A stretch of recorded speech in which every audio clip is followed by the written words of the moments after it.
I guess we're ready to begin. I think we're on live. I'm Michael Hibblen, News Director of KUAR, Public Radio in Central Arkansas, and excited to be hosting this session on the final day of the Six Bridges Book Festival.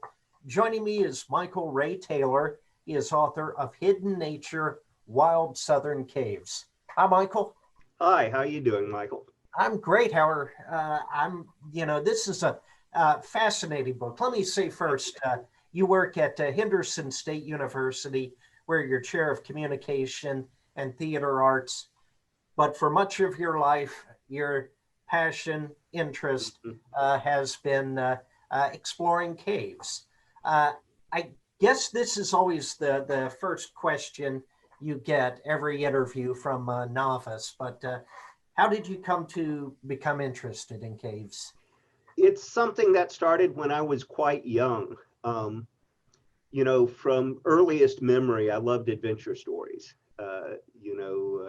Pirate stories, Tom Sawyer, those sort of things, and they all had caves in them.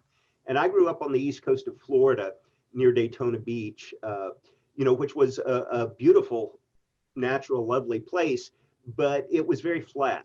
There were no hills or mountains or anything like that. But my parents had come from the Midwest, from Southern Illinois and Southeastern Missouri.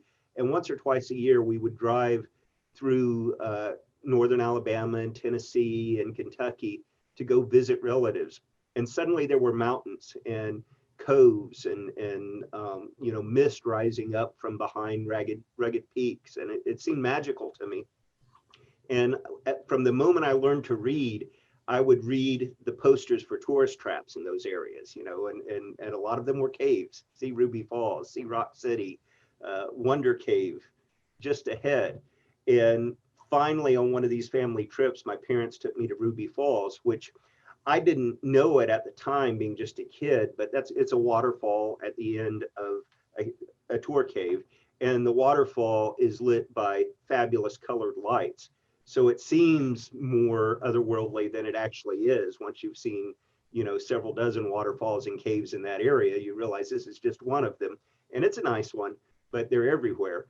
But anyway, so in the back of my mind from that point forward, caves were always there.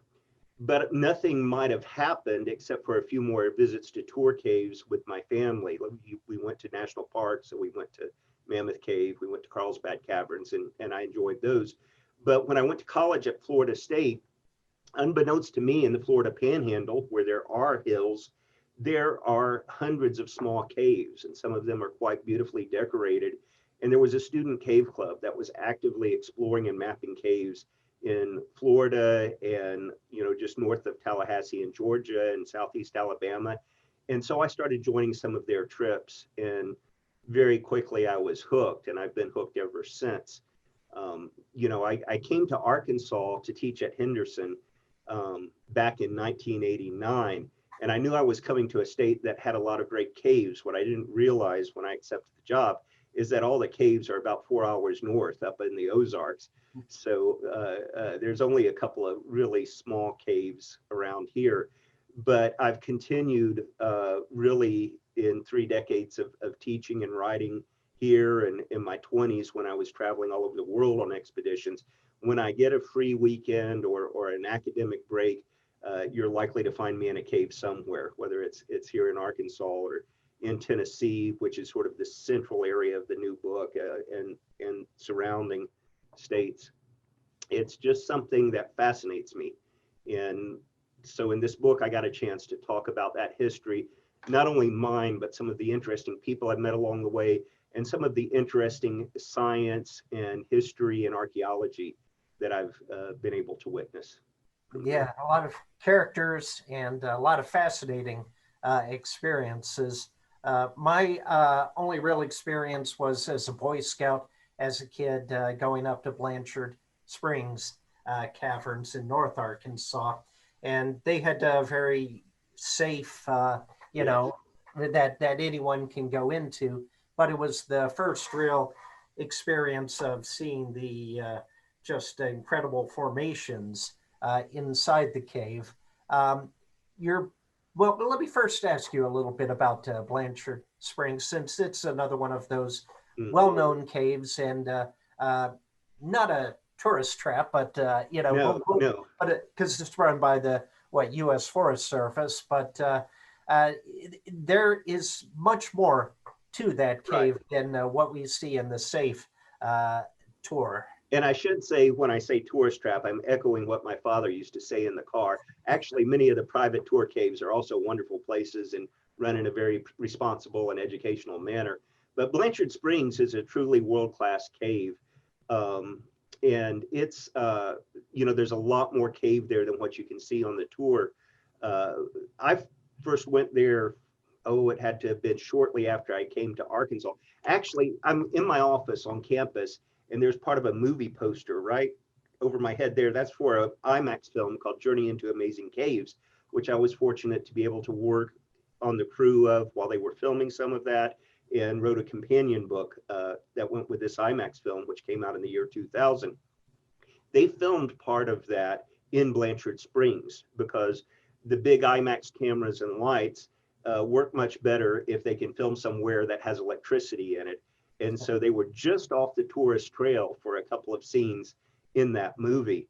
And more recently, they have a wonderful wild cave tour, which unfortunately is closed due to COVID right now, but I'm hopeful it will reopen soon, where anybody for a fee can be given a helmet and lamp and gloves and a guide who knows the way and can work with you to have a true wild caving experience and journey far off the tourist trail and do, some light climbing and sliding down hills and looking at formations as they appear when they're not lit up by these bright tour lights.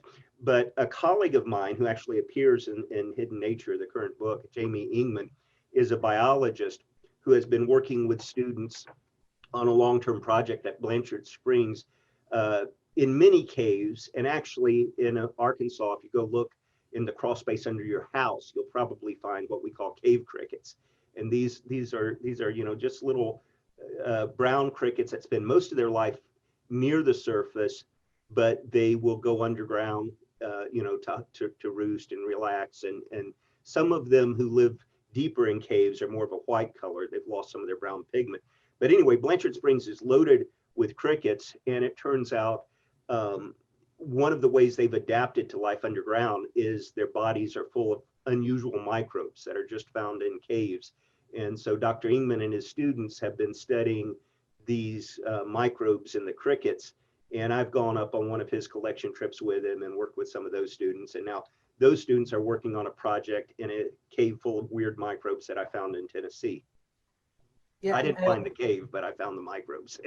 yeah, and I'd like to talk a little more about the process of actually gearing up and going into caves. But first, you mentioned the microbes. I mean, these are, caves give insight into the formation of the planet. I mean, talk about what is so significant, what these caves can tell us about the very distant past. Well, it's not too much of a stretch to say that discoveries in caves in the last 20 years have changed the understanding of how life on Earth works. The the old theory of where will you find life in the universe is you have to have a place that has liquid water and sunlight, and the sunlight encourages the formation of primitive microbes, and that leads to plants and other things. But it turns out that there are microbes that are in caves and have been in caves since the earliest life on Earth. Genetically, they're related to the oldest organisms on the planet, and they clearly are most comfortable living underground with no sunlight, and sunlight doesn't play into their life cycle. They're basically eating rocks. They're taking natural mineral energy and liquid water, and which is required for life. And NASA 25, 30 years ago realized that some of these exotic organisms could be models for things that might exist today on other worlds in our solar system and really throughout the universe. There was a big announcement a couple of weeks ago that there's strong evidence now that there are exotic microbes in the clouds of Venus at a high level where the pressure and heat are not so great to destroy them, but more like what you get with pressure and heat below ground on Earth. But I've traveled with some of these NASA teams. In fact, I worked for over a year on a project in Hot Springs, Arkansas, back in the 90s. You know, there was that controversial Martian meteorite that was found in Antarctica that appeared under a microscope to have fossilized microbes in it. And Carlton Allen, who was the head of interplanetary materials for NASA, he was in charge of taking care of all the moon rocks the Apollo astronauts brought back, all of these meteorites from Antarctica. Meteorites fall everywhere, but they're real easy to find on the ice in Antarctica compared to in a field in Arkansas, say. But anyway, he was looking for a place where there's hot springs underground with no sunlight and fossilized minerals, so he could see, do the microbes that we would expect on Earth look like these fossils from Mars? And so with the permission of Hot Springs National Park, he and I set up a collection plan at about 8 of these springs that emerge underground and place slides there. And after 3 months, they'd be covered with white calcite, just like the stalactites in Blancard Springs. And I took them down to Houston to the same microscope they used to study that Martian meteorite. And the fossils in those slides were quite similar to those fossils, alleged fossils. It's never been proved. They still argue about it within the Martian meteorite. So to me, that's every kid's dream, to be looking for analogs of Martians here on Earth in places where nobody else has looked. And there are a number of well-known microbiologists who are studying these, not only just to learn how life might be in space, but Dr. Hazel Barton is, I met through that film, the IMAX film, but she has gone on to create her own laboratory with a number of scientists working with her. And she's looking for new drugs based on properties of these organisms. You know, it's hard living off of rocks deep underground in a cave, and those organisms have evolved substances that make them likely candidate for all sorts of things useful to humanity. So I just get all excited about cave microbes when I get a chance. Yeah. And before we went on here, we were talking, I was mentioning I'd heard recently about this cave, the old Spanish treasure cave in Sulphur Springs, which apparently was used by conquistadors as a place to hide from local Native Americans. And they had recently discovered that some of the tracks that were later used for mining had been discovered. It was thought they were taken out in the 1930s. But can you talk about how caves have been used by man since really, you know, as far back as we go, how they were used in different ways? Well, very famously in France, they found ancient early human paintings where some of our earliest ancestors would go to caves and use the walls as a place to leave their name, and also hide in the caves from, you know, some of the predators they had to watch out for and things like that. But early Native Americans, going back probably about 6,000 years, went into caves for a variety of reasons. But one of those reasons was to mine gypsum, which you know, can be used as a medicine. If you've ever had any milk of magnesia, that's basically gypsum, such as you could scrape off a cave wall if you wanted to. And they also sometimes would mine some of the formations to use for jewelry and decorations, but we also think they may have been grinding it up to use for medicinal purposes. The operations in Mammoth Cave, some of them were quite extensive, and you can find places where it seems whole generations of people would work the mines, just like whole generations of more recent Americans have worked in a particular coal mining area or something like that. And they explored these caves using just cane torches from, you know, dried river cane, sometimes more than a mile or 2 miles from the main entrance. So that's very interesting. Then in the early 1800s, caves became used, especially in the South, including in Arkansas, to mine saltpeter, which is one of the 3 ingredients of gunpowder. And you can find saltpeter in large deposits of bat guano. And so you leach it out by building vats in the cave and pouring water through it and letting it dry. And this saltpeter was essential not only in the Civil War, but prior to that, to the War of 1812, and especially in Tennessee and Kentucky, but again, other places in the South, saltpeter became a big part of the economy. And then later, the Tor Cave at Silver Dollar City was used to mine the bat guano as fertilizer. And back in the 1890s, they got, over $1 million worth of fertilizer out of that cave. So there's commercial uses for products that humanity has used as long as people have been going in caves. Now, obviously, I don't go into the caves looking for commercial uses any more than someone who hikes in Yosemite goes saying, I want to put my condo up on that mountain there.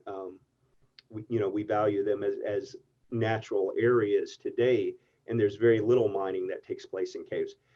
The thing about the Spanish treasure, I should also mention that when many caves are on private land, and so you have to talk to landowners, get permission to cross their land, explain what you're doing.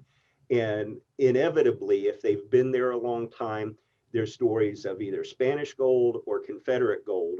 Or if you're anywhere, I would say within 500 miles of Mammoth Cave, there will be stories that someone said, this cave connects all the way to Mammoth. And I've never found any of those three things to be true, but it's fun listening to the stories, and it's fun, imagining the stories. But even if I've never found Spanish gold in a cave, there are other treasures that are certainly worth the exploration. Yeah. What are some of the big treasures that you or other explorers have found? Well, there's not many places left on Earth where you can go somewhere and say, no human has ever been here. And you can do that in caves. It may be that there's a strong breeze coming through a rock wall, and the rocks seem to have been somewhat cemented in place for geologic clues will tell you thousands of years, and you open them up and there is mud that holds footprints just beyond, and there are no footprints in it. And the moment you step on it, the first footprints are there. And you get a sense of how Neil Armstrong must have felt leaving those footprints on the moon, because here's a place you don't know what's around the next bend until you explore and map it. And so that drive for just pure exploration is one of the things we find. But there's also, occasionally archaeology or history. I mentioned that caves were used for mining saltpeter. A lot of those saltpeter caves have names and inscriptions in them that the miners left behind in the early 1800s. And so historians now will sometimes go and copy that information and learn about the people who lived in that area. In fact, I've joined a couple of these trips. There's a guy named Joe Douglas, who's a history professor in Tennessee. He's come to Arkansas to a couple of our saltpeter caves here. And there are others who find ancient rock drawings and paintings, and sometimes even mud sculptures made by Native Americans, often that seem to have religious symbolism attached. And those are found throughout the South as well. And so a lot of times, we take care where we're going in caves, because a stalactite, if you bump against it with your helmet, you could break off something that's 10,000 years old. But if you run into a room without looking where you're walking, you could step on footprints or artifacts that were left by Native Americans over 1,000 years earlier. But it's also fun. It's just a fun thing to do. It does sound fascinating, and I'll get into the process of going into caves in a bit. But you mentioned you've got an entire chapter that I found especially fascinating about graffiti. And when we hear the term graffiti, we think negative connotations, spray paint, or whatever. But you've got historical graffiti. Well, the only difference between historical imagery and graffiti is the passage of time. And, if you go to a national park today and pay to take a tour in Mammoth Cave, and while you're down there, you write your name and date on the wall, you're paying a big fine, and you may be going to jail for that. But throughout its early history as a tour cave, it was one of the first major tourist attractions in the US. European travelers wrote about Mammoth Cave. Everybody wanted to see it.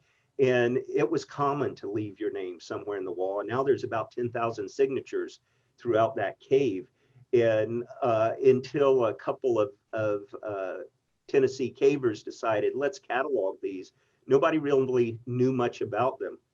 And Marion Smith, who is one of the most experienced cavers in terms of the number of caves he's been in. He's in his late 70s now, and he's been in well over 8,000 caves in his lifetime. He keeps meticulous records of every trip. He's also was trained as a historian and had studied a great deal about the Civil War. And he knew just from casual trips in Mammoth Cave that there are signatures left behind by Confederate soldiers and officers when the Confederacy controlled the property above the cave, and then the Union got control of it, and there were a lot of Union soldiers and officers who left information there. And it was sort of a prestige to have an encampment for both armies at the cave, which was kind of a neutral ground. In fact, travelers from Europe and other places throughout the Civil War continued to come and visit the cave if they were brave enough to get near areas of active warfare. There were still tours going on. And so one of the things Marion Smith and a couple of others did that I went on one of their collection trips in the book is they pick out a passage. And in some cases, these are passages that in the 1860s would have taken you 12 hours to get to, thanks to a couple of the artificial entrances and elevators in the cave. Now, they took us just a couple of hours to get to. But there are these Civil War signatures that have never been photographed, never cataloged. And it's really not that hard to find them when you get into these places that the early tour guides would take them. And so then you get the names, you go up on the surface and you start researching some of the logs and records of that time. And they have found letters that individual soldiers wrote to their families back home about their experience in the cave and how it was a almost magical respite from the terror of war going on overhead. And so that's some historical information that's fun to get. And then, of course, there are those who study the prehistorical information that's in the caves. And I have another chapter about a friend of mine who took me to a cave in Tennessee where there are footprints with bits of ash from the cane torches in these footprints. And the ash has been dated to 4,500 years. So the footprints were left 4,500 years ago or earlier. And my footprints are just about 3 feet away in a very carefully marked trail with flagging. And, if I fell down, there goes that old footprint. So we had to use extreme caution. But it's, you feel, there's a phrase that's been popular recently. I didn't hear it when I first started caving, but I've heard geologists and writers use it, called deep time. The sense of places where their time scale is much longer than a human time scale, and evidence of that is all around you. Caves are certainly places where you can experience that deep time, that realize that our part on this earth is real small compared to this place that you're in, which predates humans and may last past them. Yeah. On a slightly unrelated note, I've been working to restore a railroad depot in Perry, Arkansas. And in the freight room is all this graffiti. Yeah. And we've learned that these are people who worked as telegraphers or, other positions with the railroad, some dating back 100 years ago or so when the depot was built. But there's a group that catalogs that and the names. And they found, this person also worked all over the Rock Island, and we have marks from the same person in different places. So it's interesting when, yes, graffiti actually becomes historic. That reminds me, the railroad depot of, I lived, before I came to Arkansas, I lived for 5 years in New Jersey, and I was friends with a bunch of cavers in New York City. And one of them became fascinated with the old Croton Aqueduct, which was built in the 1830s to bring water to New York City and was later replaced by a bigger aqueduct. But it caused the first bridge to be built to New York, which is High Bridge in the Bronx. And it's about 130 feet off of the East River. And there's these big stone pillars that are were the first of their kind. They were hollow. So what we did, that bridge is open today as a pedestrian walkway, but its insides are kind of closed, but we found a way to get inside it. And we rappelled down one of these 100-foot stone pillars that had been built by Irish stonemasons in the late 1830s, early 1840s. And they were loaded with graffiti from the stonemasons down at the bottom of them. So we took photos of that, and a local historical society was able to tie them to the workers who had been actually some of the first Irish immigrants to the US were brought over to work on that aqueduct. And other Irish came after because they said, hey, this is a pretty nice place. Yeah, and often placed where, the public wouldn't see them, where, in this case, it's in the freight room where, right. It wasn't where it preserves things. And caves are great for preserving historical data. And that's one reason, people go into them. Yeah. Tell me about the process of going into caves. I mean, I mentioned Blanchard Springs where you can just walk in, but there's a lot of planning for some of these, and there's a level of danger. It takes a lot of preparation. Well, it depends on the cave, and and also on your preparation. I mean, what the most common cave rescue in America is to rescue somebody who's either lost or out of light. If you just grab a flashlight that you picked up earlier that day at a gas station and crawl into a hole, and it turns out to be a large cave, and that's your only light, and you go until the batteries run out, you're not leaving that cave until someone calls out a rescue and sends someone in to get you out. So sometimes these make the news that a lost group was found deep in a cave. Usually it's because they didn't bring enough light. They didn't prepare. Sometimes we always wear helmets, and that's not because the cave's going to fall in on us. That's because in many places you have low ceilings, and if you're not careful, you're going to bang your head on that ceiling. And if you bang your helmet on the ceiling, you say, oops, I better keep my head down. But if you don't have a helmet, you may need several stitches. You may have a concussion because those, if you've ever hit a low beam in a basement, you know what that felt like. And caves are just as hard on your head. Some caves, especially in mountainous places like the Ozarks or some of the Tennessee and Alabama caves I write about in this book, and one in North Georgia in particular, they have deep pits in them. You're walking along and it seems like you're walking through a mine or a tour cave, only suddenly there's a deep shadow on the floor, and you throw a rock and you listen, and boom, boom, boom, boom, boom. And you know that you're going to need some serious rope work to safely get into that cave and get out. And in fact, a lot of the big discoveries that have been made, really starting in the 1960s, when some new types of rope began to be manufactured for the first time, and new types of devices for rappelling on rope and climbing on rope began to be built by cavers who happened to be engineers and tinkerers. That allowed this golden age of exploration of caves with pits that had been too deep for anyone to ever descend before. A friend of mine who chronicled some of the history, there's this 200-foot deep pit in Tennessee that back in the 1930s, a local postman famously announced he had come up with a plan to reach the bottom of that pit, and it involved a big rope and a bunch of strong young men to wind it around trees and lower him down and pull him up. And local papers showed up to cover the descent, and the postman left the county and never returned because he chickened out. And that's probably a good thing. It was a very unsafe plan they had for lowering him into that pit. But cavers got really good in the 60s and 70s, and many pits were descended for the first time. And now they're finding more caves by, a lot of times something that you can see through, but you can't quite get through.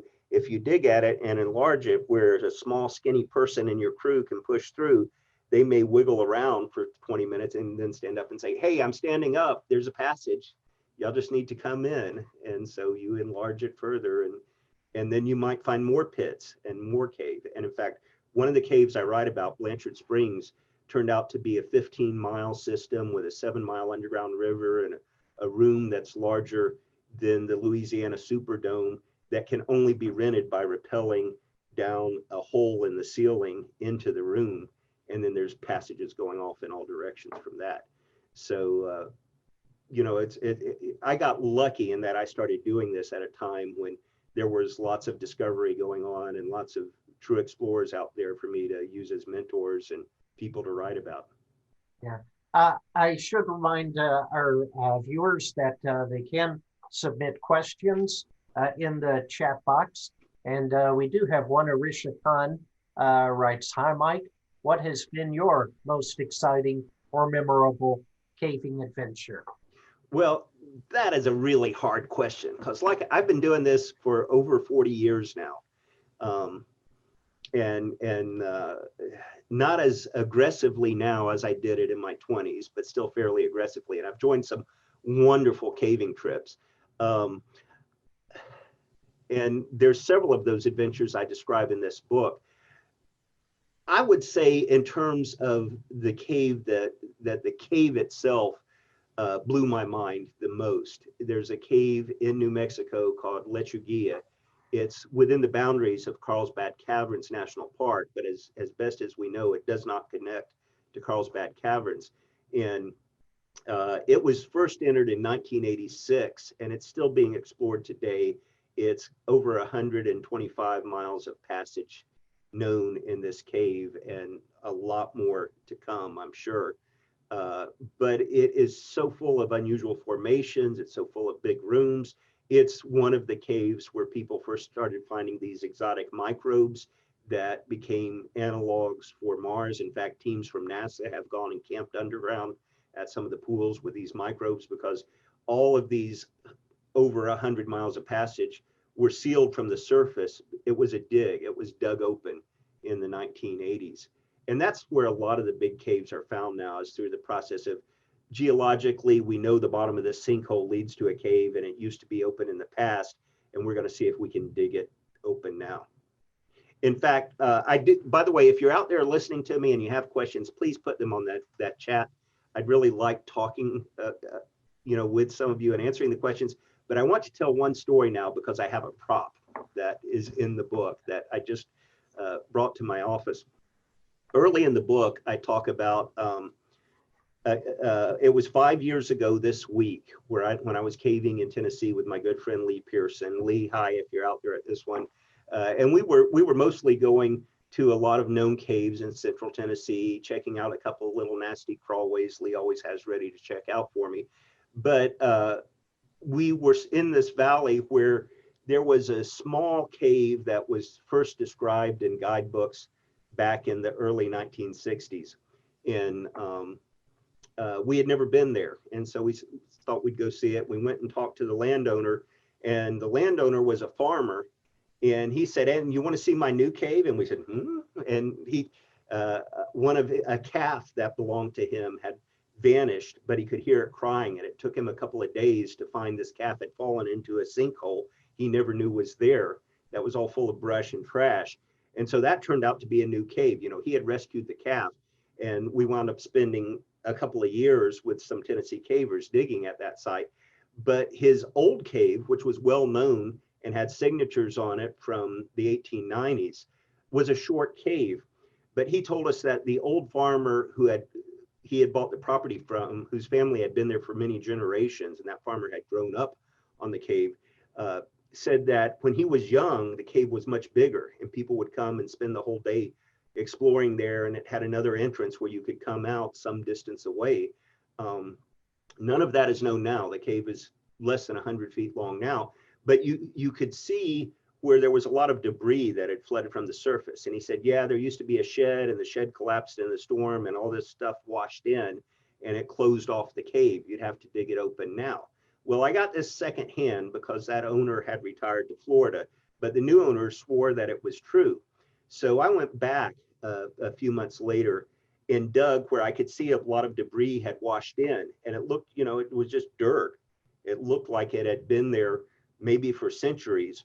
But as I used a garden hoe, because there was air coming out of this little small passage, and where there's air, there's likely cave passages. And I was able to pull out some bits of dirt, and I felt something hard rolling along. I thought it was a rock, but it was actually this, which is a little blue bottle. This is probably from the 1920s or so, trash that had washed into the cave. They called it bluing. It was for whitening clothes in the laundry. But it wouldn't have been there unless there was some truth to the old man's story about a big flood washing things in and filling up that passage. So I can't spoil anything more about that area because I want you guys to read the book and find out what's there. But there is more work to be done in the place where this little bottle came from. And I keep it in my office to remind myself that as soon as it's safe to travel to Tennessee again, I want to travel and go back to where I got that little bottle. By the way, some cavers probably don't approve of me showing that. You know, as I say, the only difference between trash and history is time. And it's an open question of how much time is enough time.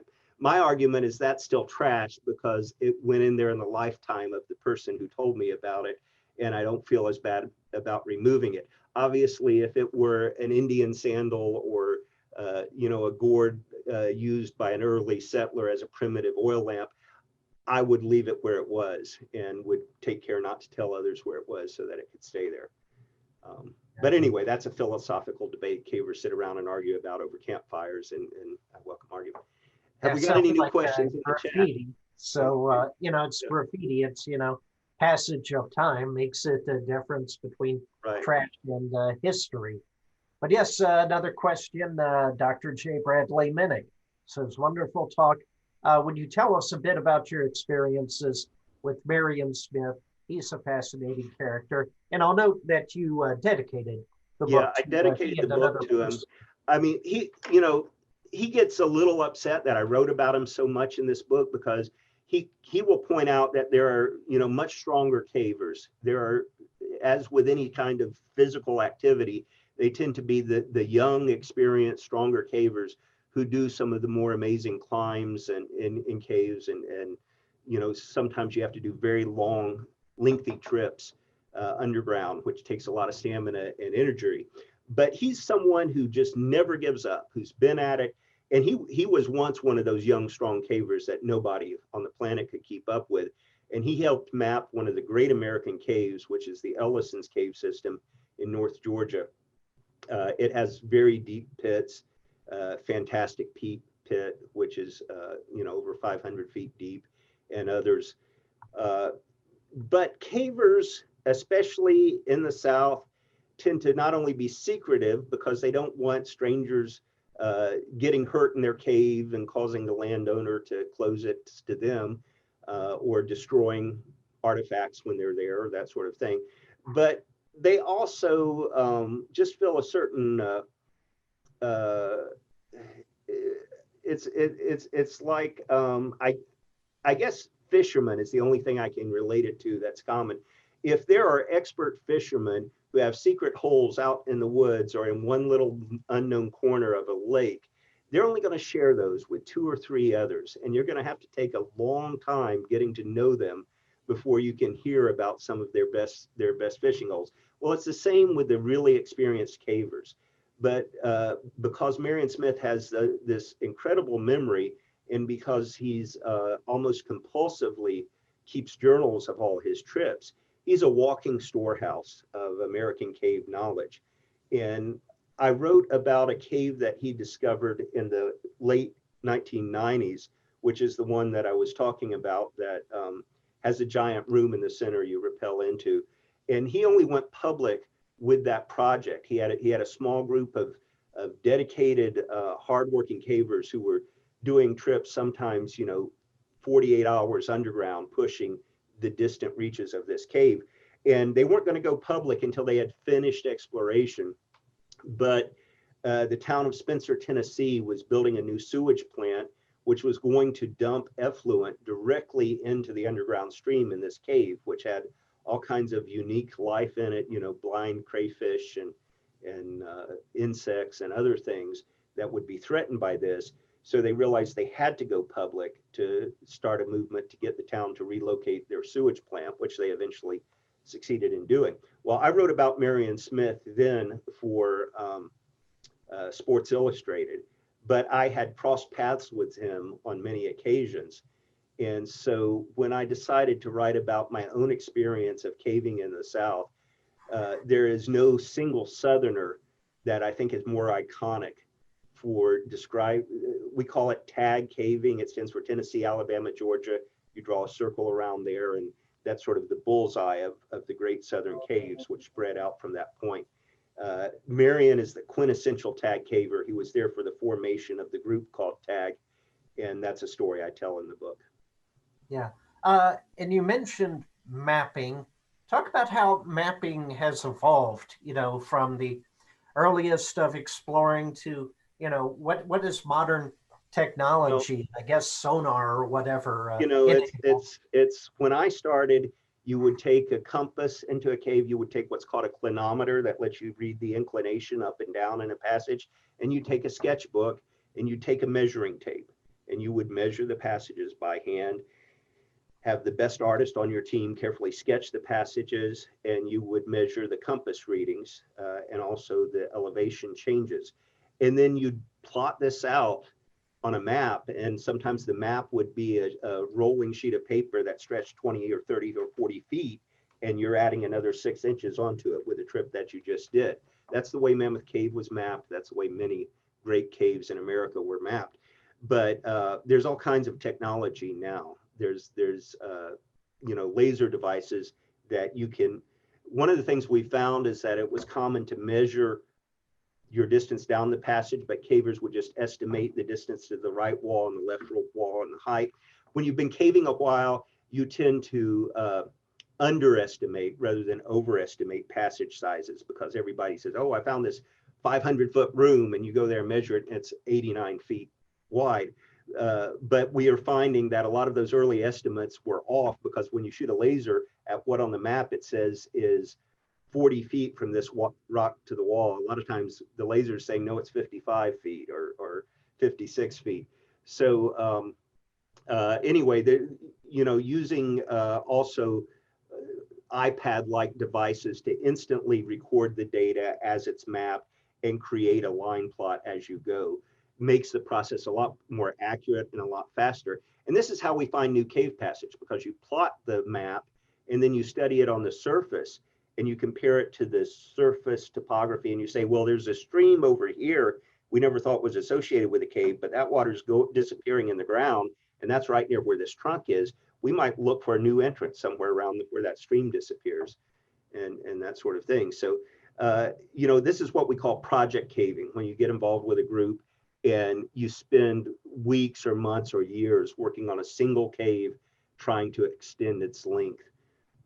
There was a pioneering couple that started in the early 60s in Jewel Cave in South Dakota, Urban Jan Khan, and they literally spent their whole lives. Jan's still with us. She's in her 90s and she does not go caving anymore. We lost her a few years ago. And they were early American climbers. She was the first woman to climb Devil's Tower in Wyoming, and they climbed many peaks in New England and other places. But they spent their whole life working on mapping this one cave and turning it into the great national treasure that it is today as a national monument. And there's a lot of that throughout the caving community. Yes. We've got about 15 minutes left. Okay. So a reminder to anyone with any questions, put them in the chat box and we'll see if we can get to it. How about you, in all your experiences, ever felt truly scared, in danger? Well, felt like you've gotten yourself into more than you. I have gotten myself into a couple of sticky places. Anyone who spends time in the outdoors has done the same. There's an incident I write about in the book, which was unfortunate. It's something that has happened a couple of times in my life as a caver, but the one I describe in the book was unfortunate because I was, again, with my friend Lee Pearson, a longtime caving buddy, and our wives were in the cave with us, and they could witness our stupidity in the moment. We were on it's a very large, what we call a canyon passage. It's just like a canyon on the surface, and our wives and us had stopped for lunch. And my friend Lee said, there's a high lead up on this side we should check out, a little shadowy spot that might be another passage. So while they were sitting down there eating, we climbed this wall, which turned out to be a more difficult climb than it looked like from the ground, kind of fingertip holds in places. And we got up to the high lead and there was nothing there, no passage.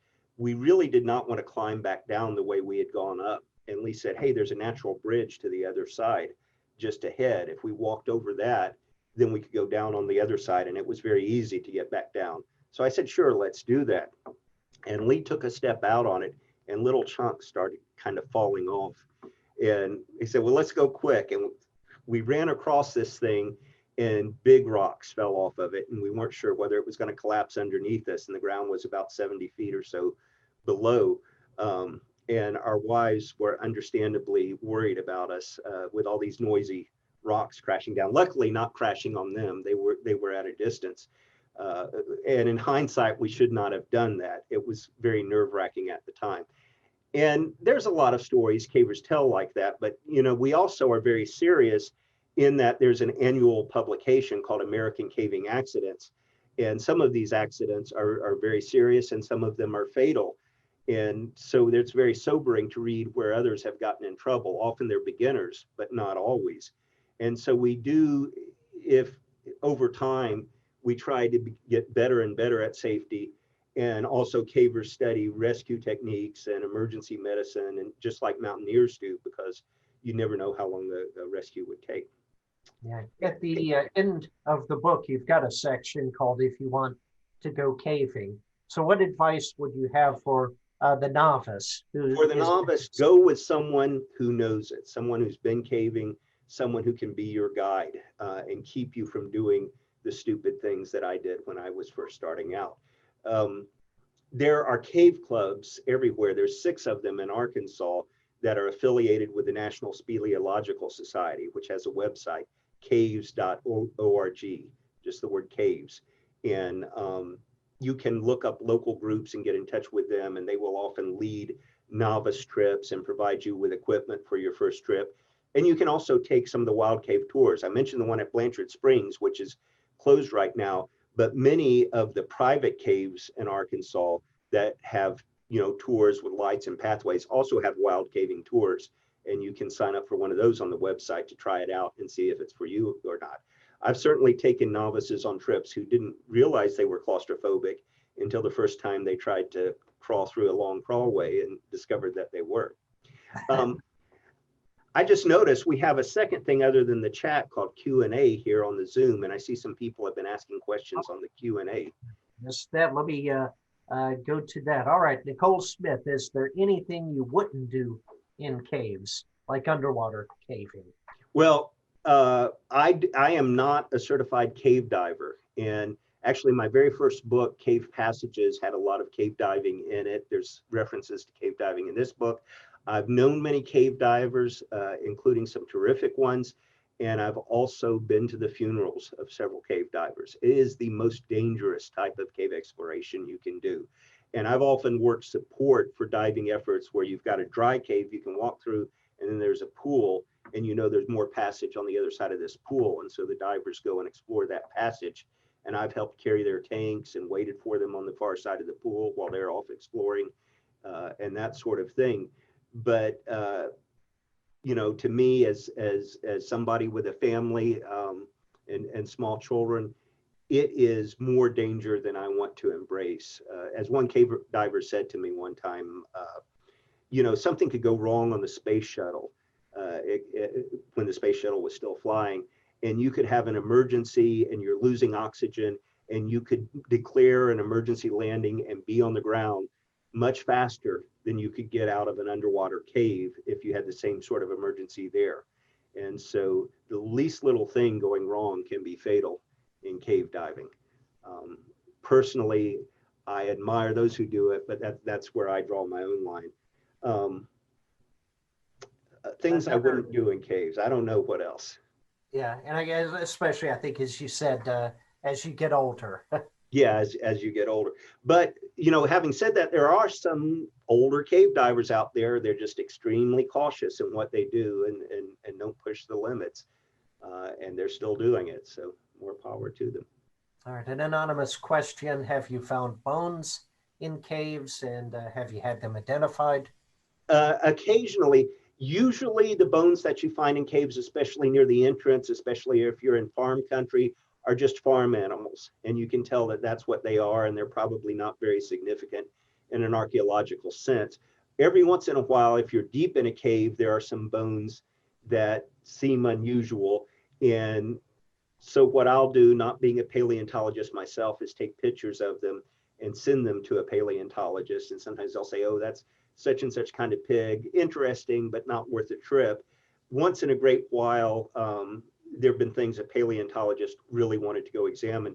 I did a few caving trips in Jamaica where there are lots of caves, and there was a paleontologist who discovered a rare early form of American bat that he excavated that I helped him in a particular cave. There's certainly a lot of caves out west that have become traps for Ice Age mammals, and actually some in the southeast around North Florida and South Georgia, where mammoths and other animals would get trapped in the bottom of a sinkhole, and then the sinkhole would fill up with water and divers find it later, or the water table recedes, and as it has in Wyoming, for example, where natural trap is, thousands and thousands of interesting fossils have been pulled out of that cave. Yeah. You write, this mainly focuses on Tennessee and surrounding states, but, and you note in the book that there are more than 10,000 caves in Tennessee. Is that the most fascinating area for you? Well, I suppose in part because of my childhood experience driving through there and seeing Ruby Falls, but also just the proliferation of caves. That college group I was in Florida, they used to every Thanksgiving get a university van and fill it up and go cave in that area. And so those were the first places where I learned to rappel into deep pits. I'd practiced in an oak tree in Florida so that I could rappel and climb out of some of the pits in Tennessee. And there are still a lot of caves being found there today. Maybe not as many as 30 and 40 years ago, but still new finds. And so to me, that's kind of the center. Now, there are lots of caves everywhere. There's over 1,000 in Arkansas. Missouri also has 10,000, like Tennessee. Missouri is loaded with caves. But Missouri caves, to me, are just so much muddier than Tennessee caves. And I don't mind the mud. You're used to it. But no, I don't want any nasty letters from Missouri caves. There's very nice caves up there, too. Yeah. You mentioned to me another time we were talking about hot springs, and you did mention hot springs earlier in the session. But hot springs, you mentioned, has an interesting network underneath the city. Right. Well, what happened, hot springs is built in a natural canyon, and all the springs emerge in this canyon. The mountains on either side of Central Avenue are why the hot springs are there, because it's tilted geologic beds carrying this water up from deep underground. And as hot springs in the 19th century became a resort area, it would flood all the time, and there were devastating floods to where the early hotels and early restaurants and things like that were. And then in the summertime, that stream that went through the canyon just turned into a open sewer. That was a nasty place to be around in hot weather. So as hot springs, the water from hot springs was used to as a medicinal treatment, and it became one of the first federal reserves even before the U.S. National Park System. The federal government decided to build an archway over this natural spring. The natural spring still flows as it always has since ancient times, but they built this stone archway and raised the level of what we now call Central Avenue about 20 feet above the spring as a flood control measure, and also to get all the runoff underground. And so there's lots of legends, that Al Capone used these as an escape tunnel, but that's not really true, and other things about those tunnels.